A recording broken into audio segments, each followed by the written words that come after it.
আমি কিন্তু নতুন, তুমি আমার পরিবারে আসো, আমার ভিডিওগুলো দেখো, লাইক করো, কমেন্ট করো।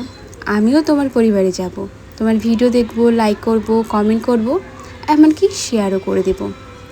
কি চেনা চেনা লাগছে কথাগুলো, তাই না? প্রত্যেকের ভিডিওতে কমন কিছু এই বিষয়গুলো থাকবেই। এখন বলতে পারো, আচ্ছা এটা ঠিক না ভুল? তাহলে তোমাদের একটা গল্প শোনাই চলো। মনে করো তুমি একটা সবজির দোকান খুলেছো। এখন তুমি সব লোককে ডাকছো, মানে কাস্টমার, যে আমার দোকান থেকে সবজি নাও, সবজি নাও।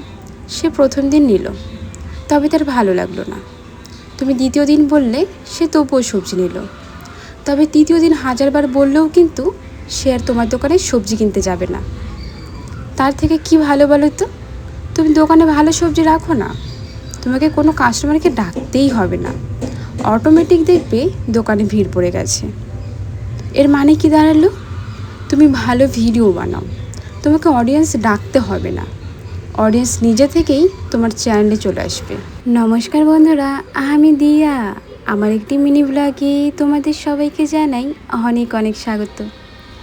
আজকে কিন্তু রবিবার, আর সকাল থেকেই আমার কাজকর্মে কোনো এনার্জি নেই। আসলে কালকে রাত্রেবেলা যেন আমাদের এখানে লাইট জ্বলে গিয়েছিল।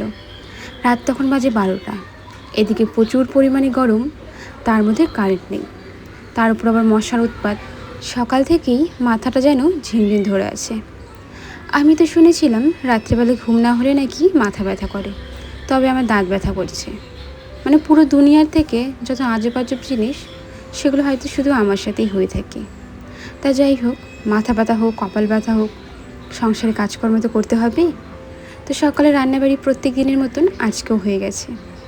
ভেবেছিলাম সকালে রান্নাবাড়িটা ভিডিও করব, তবে সকালবেলা আমার ফোনের চার্জ অনেক কম ছিল, আর জানতাম কালকে রাত্রেবেলা লাইন ছিল না, সকালে আর কী বা থাকবে। সকাল 10টা বাজতেই চলে গেল কারেন্ট। এই জন্য আগে থেকে ফোনটা চার্জ দেওয়ার জন্য এখন কিছুটা হলেও ভিডিও করতে পারছি। তবে ওই যে বিরক্তি লাগছে ঘুমের জন্য, কোনো কাজই করতে মন চাইছিল না।